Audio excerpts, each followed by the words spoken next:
What would you do if your own daughter excluded you from her wedding, but invited everyone else in the family? Well, let me tell you what I did when I discovered I wasn't welcome at the most important day of my child's life, and how I made sure it became unforgettable for all the right reasons. My name is Betty, and at 73 years old, I thought I had experienced every form of heartbreak a mother could endure.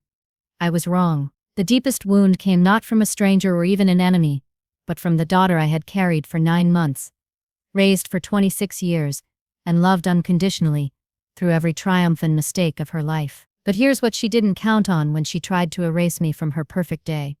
Mothers don't disappear just because their children wish they would. It started 3 months before the wedding, with a conversation that should have been a celebration but felt more like a funeral. My daughter Amanda called me on a Tuesday evening, her voice carrying that artificial brightness people use when they're about to deliver devastating news disguised as good intentions. "Mom, we need to talk about the wedding," Amanda said, and I could hear her husband-to-be Marcus whispering something in the background. "Of course, sweetheart," I replied, settling into my favorite chair with a cup of tea. "I've been waiting for you to tell me more about the plans. I know you've been busy with all the arrangements." There was a pause that lasted too long, filled with the kind of silence that makes your stomach clench with dread. "Mom, the thing is, we've decided to have a very small, intimate ceremony, just immediate family and a few close friends. The venue has really limited space, and we had to make some very difficult choices about the guest list." I felt the first whisper of unease, but I pushed it aside. "That sounds lovely, dear. Small weddings can be so much more meaningful than those huge productions. When do you need me to—" "Mom," Amanda interrupted, and her voice took on that patient tone she used when she thought I was being difficult. "What I'm trying to tell you is that we've decided to keep it really, really small, like just the wedding party and parents." "Well, I'm your parent," I said, confusion creeping into my voice. Another pause. Another whispered conversation with Marcus. "Right. But, Mom, you know how you and Marcus's family are different. You have very different backgrounds, different social circles. We just think it might be better if we keep things simple and avoid any potential awkwardness." "Awkwardness? My presence at my own daughter's wedding would be awkward." "Amanda," I said carefully, "are you telling me that I'm not invited to your wedding?" "It's not that you're not invited," she said quickly. "It's just that we're trying to keep things very controlled and, look, Mom, I know this is hard to understand, but Marcus's family has certain expectations about the kind of wedding this should be. They're paying for most of it, and they've been very specific about wanting an elegant, sophisticated affair." "Elegant and sophisticated. Code words for your mother doesn't fit our image." "I see," I said, though I didn't see at all. "And what exactly about me would be inappropriate for an elegant, sophisticated wedding?" "Mom, please don't make this harder than it already is. It's not about you personally. It's about, well, you know how you get at social events. You like to tell those long stories about when I was little, and you tend to overshare with people. Marcus's family is very reserved, very proper. They just wouldn't understand your personality." My personality, the personality that had comforted Amanda through every childhood nightmare, celebrated every achievement, supported her through college, and helped her become the woman she was today. That personality was now an embarrassment to be hidden away. "So let me understand this correctly," I said, my voice remaining steady despite the earthquake happening in my chest. "You're having a wedding that includes Marcus's family but excludes your own mother because his parents might not approve of my personality." "It's not like that." "What is it like, Amanda?" She sighed with the exasperation of someone who felt she was being unreasonably questioned. "Mom, why can't you just be happy for me? This is supposed to be the most important day of my life, and you're making it about you." "Making it about me because expecting to attend my daughter's wedding was selfish and unreasonable." "Amanda," I said quietly, "I am happy for you. I've been happy for you since the day you called to tell me Marcus proposed. I've been imagining this day, planning what I might wear, thinking about how beautiful you'll look walking down the aisle. I never imagined that I wouldn't be there to see it." "Mom, please don't be dramatic. We can have a nice dinner together after the honeymoon. You can see all the pictures. It'll be almost like being there." Almost like being there, because pictures of my daughter's wedding were an acceptable substitute for actually witnessing the most important moment of her life. But what Amanda didn't know was that her mother had spent 73 years learning how to survive disappointment, and this disappointment was about to teach her a lesson she would never forget. The conversation ended with Amanda promising to think about whether there might be some way to include me. But her tone made it clear that she had already made her decision. I was unwelcome at my own daughter's wedding, and no amount of begging or pleading was going to change that. As I sat in my living room that night, surrounded by photographs of Amanda's childhood, I felt something shift inside me. The hurt was still there, raw and bleeding, but underneath it was something else. Something hard, something that had been building for years as I watched my daughter become someone I barely recognized. Amanda had always been ambitious, always focused on climbing social ladders and impressing the right people. But I had never imagined that her ambition would eventually require her to climb over her own mother to reach the next rung. Marcus Henderson was everything Amanda thought she wanted.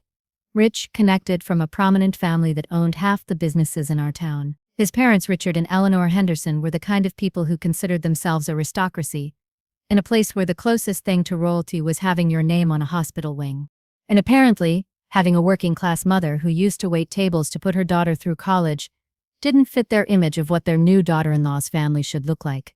But here's what none of them knew about me. I hadn't spent 73 years in this town without learning exactly who everyone was, what they cared about, and how to get what I wanted when it really mattered. Amanda thought she was protecting her precious social status by excluding me from her wedding. She had no idea that she was about to discover just how connected her embarrassing mother really was. The next morning, I did what any intelligent woman would do when faced with her daughter's betrayal. I started making phone calls to find out exactly what I was being excluded from. My first call was to my friend Dorothy, who worked at the Henderson family's country club and had access to the local society gossip. "Betty, honey," Dorothy said when I explained the situation, "I'm so sorry, but between you and me, Eleanor Henderson has been bragging for weeks about how she's planning this wedding and making sure it meets appropriate standards for their family." What kind of standards? "The kind where they pretend they're British royalty instead of people whose money came from selling farm equipment 3 generations ago. Eleanor's been telling everyone that she's personally overseeing every detail to ensure the event reflects the Henderson family's refined taste and social position. And I don't meet those standards. Honey, according to Eleanor Henderson, most of this town doesn't meet those standards. She's been very vocal about wanting to keep the guest list limited to people who understand proper protocol and won't embarrass the family." Dorothy paused, then added, "But Betty, there's something else you should know. The wedding isn't as small as Amanda told you. They're expecting over 200 guests. 200 guests. Amanda had lied to me about the size of the wedding to make her exclusion seem reasonable. This wasn't an intimate family gathering. It was a major social event that I was being deliberately erased from. Dorothy, I need to know everything about this wedding. The venue, the guest list, the timeline, everything." "Are you planning something?" she asked with the excitement of someone who sensed drama approaching. "I'm planning to give my daughter a wedding gift she'll never forget." My second call was to Robert Chen, who owned the biggest catering company in the county and had provided food for half the major events in town for the past 20 years. "Mrs. Thompson," Robert said warmly, "how wonderful to hear from you. Are you calling about Amanda's wedding? I was surprised not to see you at the tasting session last month." "There wasn't a tasting session for family, Robert, just for the Henderson side." "Oh," Robert's voice became carefully neutral. I see. "Well, the event is going to be beautiful, very elaborate, very expensive. Mrs. Henderson has spared no expense in making sure everything is perfect. Robert, we've known each other for 15 years. You catered my husband's memorial service, and you helped me organize the church fundraiser dinners. I need you to tell me the truth about what's being planned." There was a long pause before Robert sighed. "Betty, this is one of the most expensive weddings I've ever been hired for. The Hendersons are flying in specialty items from New York, hiring a live orchestra, bringing in designers to transform the entire country club. They're treating this like a royal wedding, and they couldn't fit one more person into this royal wedding." Betty, they've invited people Amanda hasn't spoken to in years just because they had the right social connections. The guest list reads like a who's who of everyone. The Hendersons want to impress. Your daughter's college roommate didn't make the cut, but the mayor's wife did. Even though I don't think Amanda has ever met her. Every detail made the betrayal worse. This wasn't about space or intimacy. It was about image. Amanda had chosen to exclude her own mother in favor of impressing strangers who would advance her social status. But Robert had more information that would prove crucial to my plans. Betty, there's something else. Mrs. Henderson has been very specific about wanting everything to be authentic and traditional. She's hired a wedding planner from the city who specializes in old money elegance and timeless sophistication. What does that mean, exactly? It means they're trying very hard to pretend they're something they're not. And between you and me, some of the older families in town are finding it all a bit much. Old families. That gave me an idea. My third call was to Margaret Whitfield, whose family had actually been in town for 5 generations and who had never felt the need to prove her social standing to anyone. Margaret and I had served on the hospital board together for 10 years, and she was the kind of woman who could open doors that most people didn't even know existed. Betty, Margaret said, when I explained the situation, that's absolutely appalling. Eleanor Henderson has been insufferable about this wedding, acting like she's planning the social event of the century. The woman has no sense of what's actually important. Margaret, I need your help. Not to ruin Amanda's wedding, but to make sure she understands that her mother isn't someone to be ashamed of. What did you have in mind? I want to give her a wedding gift that reminds her who raised her and what values I tried to teach her. But I need to do it in a way that shows everyone else at that wedding exactly what kind of woman she chose to exclude. Margaret was quiet for a moment, thinking. Then she said, Betty, what if I told you that the Henderson family's old money status is largely fiction? What if I told you that there are people in this town with far more legitimate social standing who would be very interested in attending Amanda's wedding if they received the right kind of invitation? What kind of invitation? The kind that comes from someone who actually understands what hospitality and grace look like. The kind that shows a young woman what it really means to honor your family. Margaret's idea was brilliant, but it would require careful planning and perfect timing. We would need to coordinate with several other prominent families, arrange for appropriate contributions to the wedding festivities, and most importantly, make sure that Amanda and the Hendersons understood exactly what was happening and why. But first, I needed to find out exactly how deep this betrayal went, and who else in my family had been complicit in my exclusion.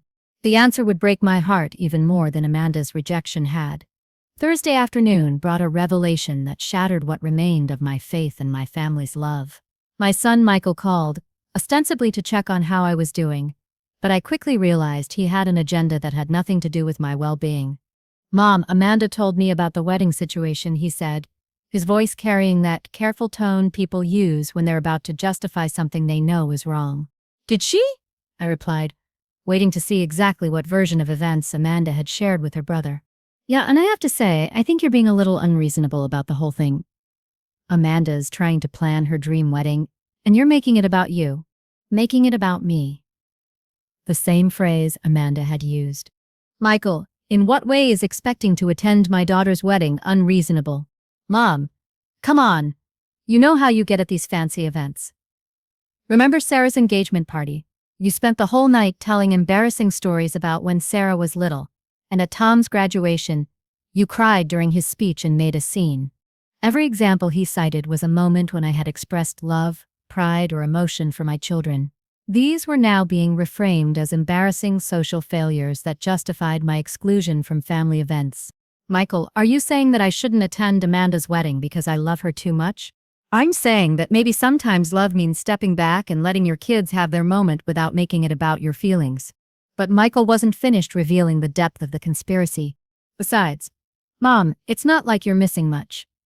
These Henderson people are pretty stuffy. You'd probably be bored out of your mind with all their fancy talk and social climbing. How would you know what the Henderson people are like, Michael? There was a pause that told me everything I needed to know. Michael, have you met the Hendersons? Another pause. Well, Amanda introduced us at dinner last week. What dinner? Just a family dinner. Nothing formal. Amanda wanted us to meet Marcus's parents before the wedding. Family dinner. A family dinner that I hadn't been invited to, where my children had met my future son-in-law's parents, while I sat at home completely unaware that such a meeting was taking place. Who was at this dinner, Michael? Just, immediate family. Me and Sarah, Amanda and Marcus. His parents. I'm immediate family. Mom, you're being dramatic again. It was just a casual thing. Michael, was this dinner specifically for family to meet the Hendersons before the wedding? Silence. Michael? Look, Mom. Amanda didn't want to hurt your feelings. Okay? She knows how you get nervous at formal dinners. And the Hendersons they're very particular about social etiquette and proper conversation. Amanda was trying to protect you from an uncomfortable situation.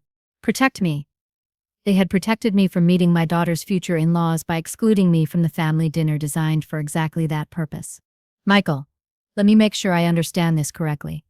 Amanda organized a dinner for family to meet Marcus's parents, invited you and Sarah, but excluded me to protect me from social discomfort. When you put it like that, it sounds worse than it was. How was it, Michael? It was nice. Eleanor and Richard are very cultured people. We had a lovely dinner at that new French restaurant downtown.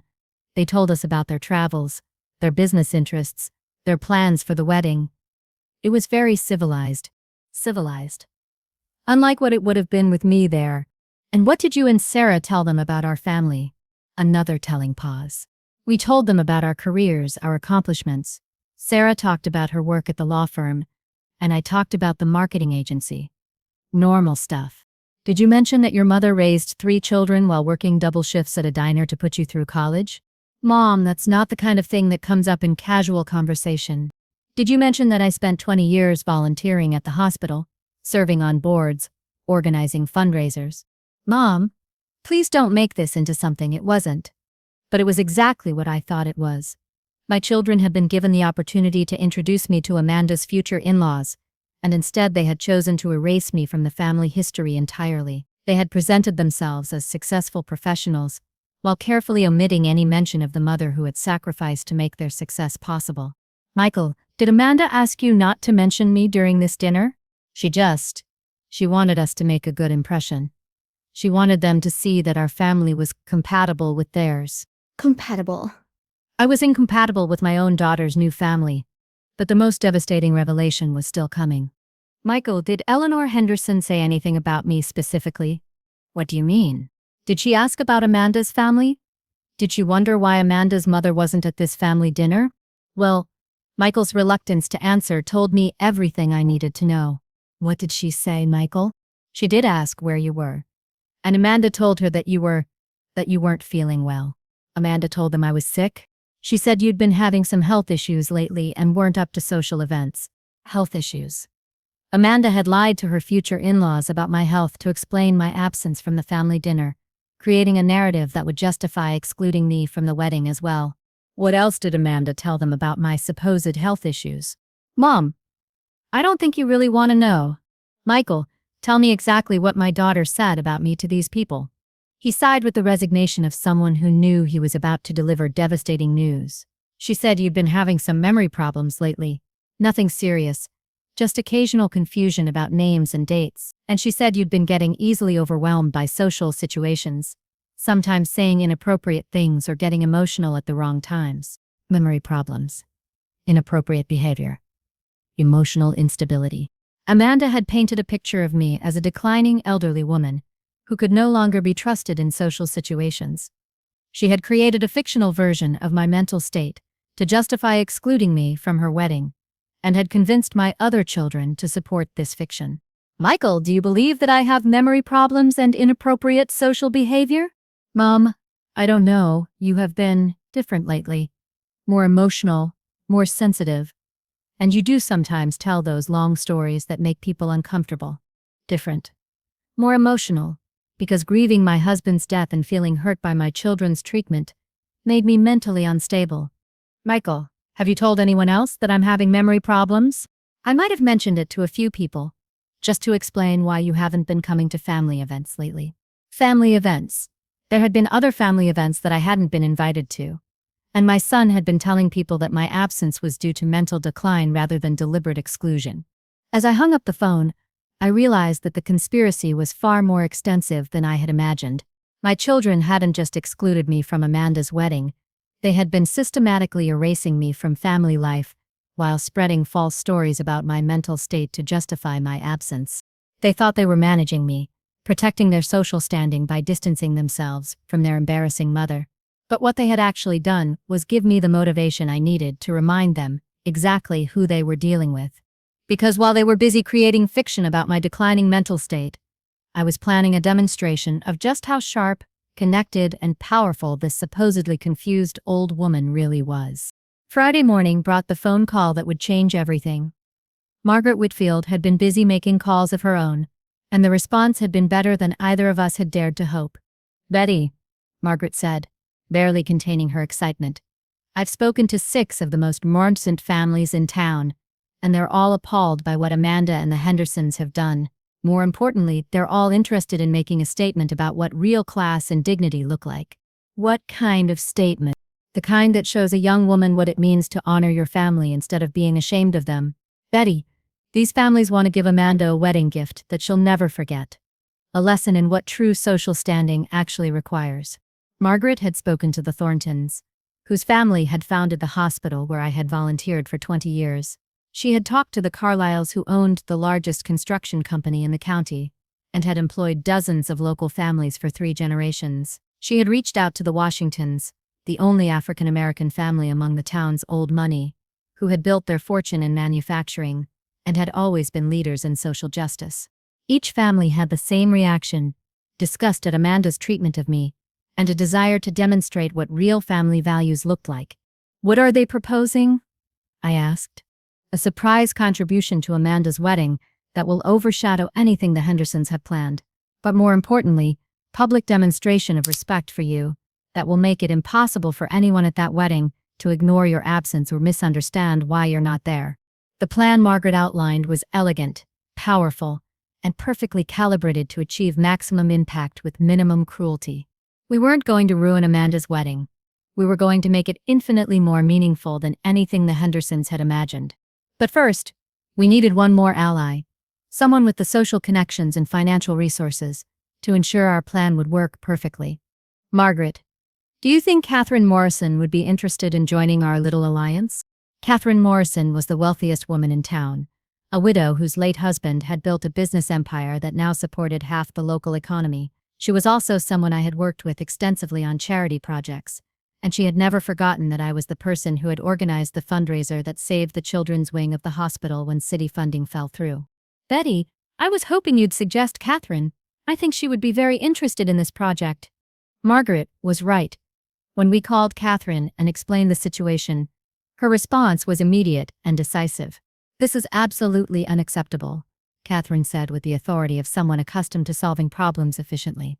"That young woman has no idea what she's throwing away or what damage she's doing to her own character. And the Hendersons need to learn that real social standing isn't about excluding people, it's about lifting them up." Catherine's plan was ambitious and would require coordination between multiple vendors, careful timing, and absolute secrecy until the moment of revelation. "Betty, I'm going to make some calls," Catherine said. "By tomorrow, we'll have everything in place for Amanda to receive a wedding gift that will teach her more about family honor and social responsibility than anything the Hendersons could ever show her." But Catherine had one more idea that would make our demonstration even more powerful. "Betty, I think we should invite Father Morrison to participate in this project." Father Morrison was Catherine's nephew, a Catholic priest who had performed weddings for many of the town's most prominent families. He was also someone who took a very dim view of children who dishonored their parents. "What did you have in mind?" "I think Amanda needs to hear from someone with moral authority about what it means to honor your father and mother. Not in a judgmental way, but in a way that helps her understand what she's really choosing when she excludes you from her wedding." The plan was coming together beautifully, but we still needed one more element to ensure maximum impact. "Catherine, what about the local media? The society page editor at the newspaper has been covering the Henderson family's social events very closely." "Victoria Summers," Catherine said immediately. "She's been writing breathless coverage of every detail of this vision planning. I think she would be very interested in a story about true community values and what real social leadership looks like." Victoria Summers had been the society page editor for 15 years, and she had a reputation for understanding the difference between authentic class and social pretension. She was also someone who would appreciate the irony of the Henderson family's exclusionary wedding being overshadowed by a demonstration of genuine community values. "I'll call Victoria this afternoon," Catherine said. "By the time we're finished, Everyone in town will understand exactly what happened at Amanda's wedding and why. As I hung up the phone, I felt something I hadn't experienced since this whole ordeal began: excitement. Not excitement about revenge or humiliation, but excitement about giving my daughter a gift that might actually teach her something valuable about the difference between social climbing and social responsibility. Amanda thought she was gaining status by excluding me from her wedding. She was about to learn that real status comes from how you treat the people who love you, not from impressing the people you want to use. But first, I had one more call to make to my granddaughter Riley, who was the only member of my family who might be interested in learning what their grandmother was really capable of when properly motivated. Saturday morning, I made the call that would determine whether my family would ever truly understand what they had lost when they chose social climbing over love. "Grandma Betty?" Riley answered on the first ring, her voice brightening with genuine warmth. "I'm so glad you called. I was just thinking about you." Riley was Amanda's 20-year-old daughter, a college student who had always been my favorite grandchild, though I tried never to show favoritism. She was studying social work, had inherited my sense of justice, and was the only member of my family who still treated me like a person rather than an obligation. "Riley, sweetheart, I need to ask you something, and I want you to be completely honest with me." "Of course, Grandma." "What's going on? Do you know that I haven't been invited to your mother's wedding?" There was a long pause before Riley said, "Oh, Grandma, I was wondering why you hadn't mentioned anything about the wedding plans when we talked last week. I thought maybe Mom was keeping it as a surprise or something. Did you know that your mother told the Henderson family that I have memory problems and can't handle social situations?" "She what?" Riley's voice rose with genuine shock. "Grandma Betty, that's not true at all. You're the sharpest person I know. What is she thinking?" "I don't know what she's thinking, sweetheart, but I know what I'm thinking. And I'm wondering if you might be interested in helping your grandmother teach your mother a very important lesson about family values." Riley was quiet for a moment, processing what I had told her. Then she said, "Grandma, tell me exactly what Mom has done, and tell me exactly how I can help you fix it." I spent the next 20 minutes explaining the entire situation: the exclusion from the wedding, the lies about my mental state, the family dinner I hadn't been invited to, the conspiracy to erase me from Amanda's life. Riley listened without interruption, and I could hear her getting angrier with every detail. "Grandma Betty, this is horrible. Mom has completely lost her mind. The Hendersons aren't even that impressive. I met them at dinner last month, and they're just pretentious people with money." Eleanor Henderson spent the entire evening bragging about their country club and their vacation house, and Richard kept correcting people's grammar like he's some kind of English professor. "You were at the dinner with the Hendersons?" "Yeah, Mom invited me because she said it was important for the young generation to meet. I thought it was weird that you weren't there, but Mom said you were visiting Aunt Sarah that weekend." Another lie. I hadn't visited Sarah in 6 months. "Riley, I'm planning something for your mother's wedding. Something that will help her understand what she's thrown away by excluding me and what real social standing actually looks like. But I need someone from the family to be there to witness it and help her understand why it's happening." "What kind of something?" I explained the plan that Margaret, Catherine, and I had developed. Riley listened with growing amazement and delight. "Grandma Betty, that's brilliant. And it's not mean or vengeful. It's actually incredibly generous. You're giving Mom a gift that's about 1,000 times more valuable than anything the Hendersons could afford. But Riley, I need you to understand that this might change how your mother feels about both of us. If you help me with this, she might be angry with you too." "Grandma, I'm already angry with her. What she's doing to you is wrong, and somebody needs to stand up and say so. If that somebody has to be me, then that's fine." Riley's involvement would be crucial to the plan's success, but it would also require careful coordination and perfect timing. "Riley, here's what I need you to do." The plan I outlined to Riley was complex, but achievable. She would need to arrive at the wedding early, position herself strategically for maximum observation, and be prepared to help Amanda understand exactly what was happening and why, when the surprise began to unfold. "Grandma, this is going to be amazing. Mom thinks she's so sophisticated now, but she's about to learn what real class actually looks like." But Riley had information that would make our plan even more impactful. "Grandma, there's something else you should know about this wedding. The Hendersons have been bragging everyone about how expensive and exclusive it is. Eleanor has been telling people that it's going to be the social event of the year, and that only the right kind of people were invited. What kind of bragging? She's been posting pictures on social media of all the preparations, the flowers they flew in from New York, the designer who's doing the decorations, the musicians they hired from the city. She's treating it like it's a royal wedding or something. Eleanor Henderson's social media bragging would actually work in our favor. The more public she had made the wedding's exclusivity, the more public our response would be. Riley, send me links to those social media posts. I want to see exactly how the Hendersons have been presenting this wedding to the community. What Riley showed me was even more pretentious than I had imagined. Eleanor Henderson had been documenting every aspect of the wedding planning process, emphasizing the cost, the exclusivity, and the social standing of everyone involved. She had posted pictures of the venue with captions like "Only the finest for our son's wedding," and creating an event worthy of the Henderson family name. Most tellingly, she had posted a picture of the guest list with the caption, "We're so honored to be celebrating with such distinguished friends and family." Distinguished friends and family. The woman had actually posted a picture of the wedding guest list to show off the social status of the people who had been deemed worthy of inclusion. Riley, this is perfect. Eleanor Henderson has made this wedding about social status and exclusivity. We're going to show her what real social status actually looks like. How, Grandma? By demonstrating that the most distinguished families in this town understand something the Hendersons don't, that true class is measured by how you treat people, not by how successfully you exclude them. The final piece of our plan was ready to be put into motion. Catherine Morrison had arranged for the surprise contributions that would overshadow anything the Hendersons had planned. Margaret Whitfield had coordinated with the town's most respected families to ensure maximum impact. Father Morrison had agreed to make a special appearance that would give moral weight to our demonstration. And Victoria Summers had agreed to document the entire event for the society pages, ensuring that everyone in town would understand exactly what had happened and why. Amanda thought she was protecting her social status by excluding me from her wedding. She was about to learn that real social status comes from the respect of people who matter, and that respect is earned through character, not through exclusion. Tomorrow would be her wedding day, and it would indeed be unforgettable, just not in the way she had planned.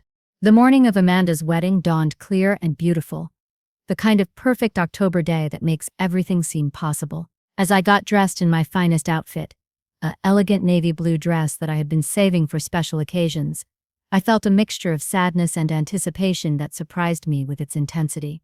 I was sad because this should have been one of the happiest days of my life. I should have been getting ready to watch my daughter marry the man she loved. Should have been feeling the joy and pride that every mother experiences when her child takes this important step. Instead, I was preparing to teach her a lesson about love, family, and what truly matters in life. But I was also excited, because for the first time in months, I felt powerful instead of powerless, active instead of passive, respected instead of dismissed. The plan was elegant in its simplicity. At exactly 2 p.m., 30 minutes before the wedding ceremony was scheduled to begin, a series of delivery trucks would arrive at the Henderson Country Club, carrying contributions to Amanda's wedding from the most prominent families in town. These weren't ordinary wedding gifts.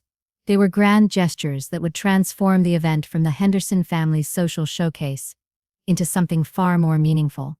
Catherine Morrison had arranged for a string quartet from the State Symphony to arrive and perform during the reception, a gift that cost more than most people's cars and represented the kind of cultural sophistication that money couldn't simply buy. The Thornton family had commissioned a professional photographer and videographer to document the ceremony, ensuring that Amanda would have a wedding album worthy of the social pages. The Carlisle family had arranged for a surprise fireworks display to conclude the reception, the kind of spectacular finale that would be talked about for years. Each contribution came with a card explaining that it was given in honor of Betty Thompson, Amanda's mother, whose decades of service to the community had earned the respect and admiration of everyone who truly understood what leadership and character meant. But the most powerful element of our plan was yet to come. At 1:45 p.m., I arrived at the country club in Catherine Morrison's limousine, accompanied by Margaret Whitfield and Father Morrison. We weren't crashing the wedding. We were making a dignified appearance to ensure that Amanda understood exactly what these gifts meant and why they were being given. Riley was waiting for us in the parking lot, looking beautiful in her bridesmaid dress and absolutely bursting with anticipation. "Grandma Betty, you look incredible," she said. giving me a careful hug that wouldn't wrinkle either of our outfits. "Are you ready for this?" "I've been ready for this my entire life, sweetheart." We entered the country club through the main entrance, and I watched as heads turned and conversations stopped. Many of the guests recognized me immediately. I had worked with their wives on charity boards, had served their families at the diner during my working years, had been a fixture in this community for over 50 years. The confusion on their faces was obvious as they tried to understand why I was arriving at a wedding I supposedly hadn't been invited to.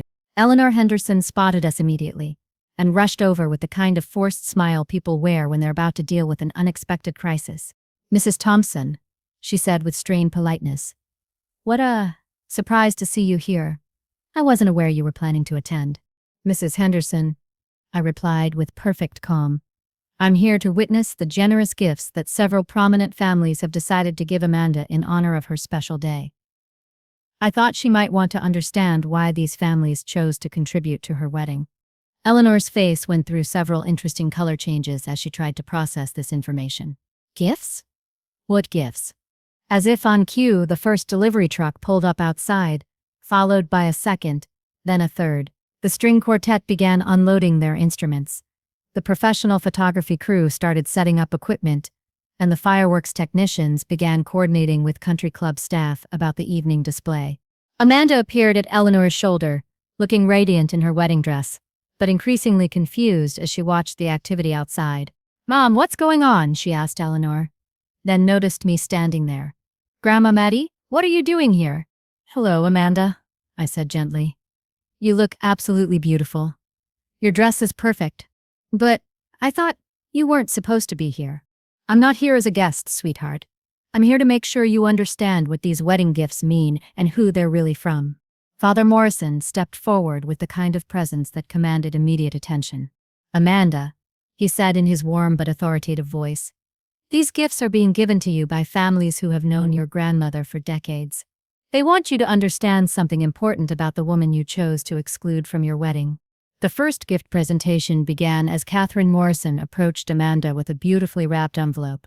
"Amanda, dear," Catherine said with the gracious authority of someone accustomed to being the most important person in any room, "the Morrison family is honored to contribute to your wedding celebration with a performance by the State Symphony String Quartet. This gift is given in tribute to your grandmother, Betty, whose work organizing fundraisers saved our hospital's children's wing and whose character has been an inspiration to our entire community."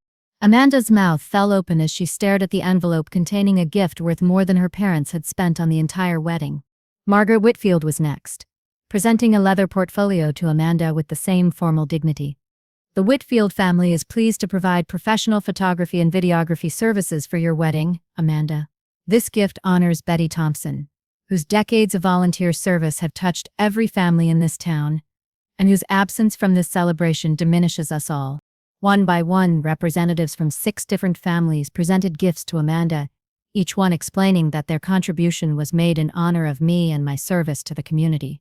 The Thorntons talked about my hospital work. The Carlyles mentioned my fundraising efforts for local families in crisis. The Washingtons described my advocacy for social justice and equality.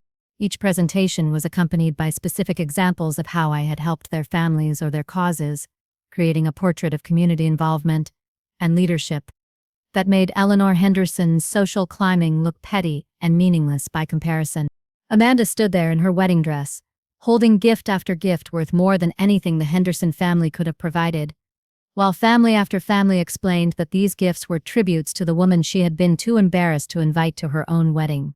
"But I don't understand," Amanda said finally, her voice small and confused. "Why are you do this?" Father Morrison answered her with the patient tone of someone explaining something important to a child. "Amanda, these families are showing you what real social standing looks like. It's not about excluding people or being ashamed of your background. It's about recognizing and honoring the people who have made your community better through their service and character. Your grandmother," Catherine Morrison added, "is respected by every family that matters in this town, not because of her money or her social connections, but because of her integrity, her generosity, and her dedication to helping others. When you exclude her from your wedding, you're not protecting your social status. You're demonstrating that you don't understand what social status actually means." Eleanor Henderson had been standing frozen throughout this entire presentation, watching her carefully planned social triumph transform into a lesson about values she had never bothered to consider. "This is highly irregular," she finally managed to say. We didn't plan for Mrs. Henderson," Margaret Whitfield said, with polite firmness. "These gifts require no planning on your part. They are simply community expressions of respect for Betty Thompson and recognition of what her absence from this wedding really represents." But the most powerful moment was yet to come. Riley stepped forward and took Amanda's hands, looking directly into her mother's eyes with the kind of honest love that cuts through all pretense and manipulation. "Mom," she said quietly, "look around you. Look at these people who came here today, not because they were invited to your wedding, but because they wanted to honor Grandma Betty. These are the most respected families in town, and they're all telling you the same thing, that excluding your own mother from your wedding was wrong." Amanda's eyes filled with tears as she finally understood what she had done and what it had cost her.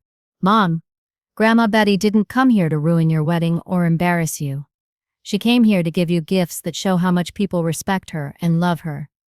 She came here to remind you who raised you and what values she tried to teach you." Amanda looked around at the faces surrounding her families she had always admired, community leaders she had always hoped to impress, people whose respect she had always craved, and every single one of them was telling her the same thing, that she had made a terrible mistake in excluding me from her wedding. "Grandma Betty," Amanda said, her voice breaking, "I'm so sorry. I don't know what I was thinking. I was so worried about impressing Marcus's family that I forgot about honoring my own." "Amanda," I said gently, taking her hands from Riley, "I forgave you before I even got here today, but I wanted you to see what real social standing looks like. It's not about excluding people or being ashamed of where you came from. It's about lifting people up, honoring the people who love you, and using whatever status you have to make your community better. Would you stay for the wedding?" "I know it's too late to change the seating arrangements, but—" "Sweetheart," Catherine Morrison interrupted with a smile, "we've already taken care of the seating arrangements. We assumed that once you understood what these gifts meant, you would want your grandmother at your wedding." Eleanor Henderson looked like she was about to faint as she realized that these powerful families had essentially taken over her carefully planned wedding and transformed it into something entirely different. "Mrs. Henderson," I said kindly, "your son is marrying a wonderful woman today. That's what really matters. Everything else is just details." The wedding ceremony that followed was indeed unforgettable. But for all the right reasons. Amanda walked down the aisle with joy instead of anxiety. Marcus said his vows with genuine emotion instead of social obligation, and the reception was filled with the kind of warmth and celebration that comes from families honoring each other instead of competing for status. The gifts from the prominent families transformed the event from a display of wealth into a celebration of community values. The symphony quartet provided music that elevated the entire celebration. The professional photographers captured moments of genuine love and joy, rather than posed social media content. The fireworks finale lit up the night sky with beauty that money alone could never buy. But the most important transformation was in Amanda herself. During the reception, she sought me out for a private conversation that would define our relationship for the rest of our lives. "Grandma Betty," she said, taking my hands in hers, "I owe you an apology that goes way beyond just today. I've been a terrible daughter. I've been so focused on impressing people who don't really matter that I forgot to honor the person who matters most. Amanda, you made a mistake. People make mistakes. What matters is what you learn from them. I learned that real class isn't about excluding people. It's about including them. I learned that social standing comes from character, not from connections. And I learned that I have a mother whose reputation and relationships are worth more than anything I could ever achieve on my own. You also learned," I said with a smile, "that your grandmother isn't as powerless as you thought she was." Amanda laughed through her tears. "I learned that my grandmother is apparently the most connected woman in town, and that I was an idiot to underestimate her." "You learned that love and respect have to be earned, Amanda. They can't be bought or inherited or shared through exclusion. And you learned that the people who really matter are the ones who stand by you, support you, and lift you up, not the ones who require you to diminish other people to earn their approval." The evening ended with Amanda and Marcus thanking each of the families who had contributed to their wedding, promising to use their marriage as an opportunity to serve their community rather than simply advance their social position. Eleanor Henderson eventually approached me as the reception was winding down. "Mrs. Thompson," she said stiffly, "I want you to know that we never intended to cause any misunderstanding about your role in Amanda's life." "Mrs. Henderson," I replied gently, "the only misunderstanding was about what makes a family truly distinguished. Tonight, I think we all learned the difference between social climbing and social leadership." As I rode home in Catherine Morrison's limousine, surrounded by friends who had helped me give my daughter the most important gift of her life, I reflected on what we had accomplished. We hadn't ruined Amanda's wedding. We had saved it. We had transformed it from a display of exclusion and pretension into a celebration of love, family, and community values. We had shown Amanda what real social standing looked like, and given her the tools to build a marriage based on character rather than status. Most importantly, we had demonstrated that love sometimes requires tough lessons, and that the people who truly care about you will help you become better, rather than simply accepting your mistakes. Amanda called me the next morning from her honeymoon to thank me again, and to tell me that she and Marcus had decided to spend their first year of marriage volunteering with community organizations, rather than focusing solely on their careers in social climbing. "Grandma Betty," she said, "I want to spend my life making you proud instead of making other people impressed." "Sweetheart," I replied, "you've already made me proud, and you're going to make yourself proud too, because you've learned something that many people never figure out, that the best way to elevate yourself is to lift up others." And that, my dear listeners, is how a daughter's wedding became a lesson in what really matters in life. Sometimes the people we love need to learn hard truths about character, family, and values. And sometimes the best gift we can give them is the chance to see themselves clearly and choose to become better. Amanda thought she was protecting herself by excluding me from her wedding. Instead, she learned that real protection comes from surrounding yourself with people who love you enough to call out your mistakes and help you grow beyond them. The Henderson family learned that impressive social connections mean nothing if they require you to dishonor the people who raised you. And I learned that sometimes the most powerful response to exclusion isn't anger or revenge. It's demonstrating the values you tried to teach in the first place. If my story reminds you that age brings wisdom, that community relationships matter more than social climbing, and that love sometimes requires difficult conversations, then you understand something important about what makes life truly meaningful. I have more stories about the strength that comes from staying true to your values, even when the people you love most try to convince you to abandon them. So subscribe to Betty's True Stories, because the best lessons in life often come from the moments when we refuse to let others define our worth or limit our power. Never let anyone convince you that you're too old, too unfashionable, or too embarrassing to deserve respect and inclusion. And remember that sometimes the most loving thing you can do for someone is show them who they really are and help them choose to become better.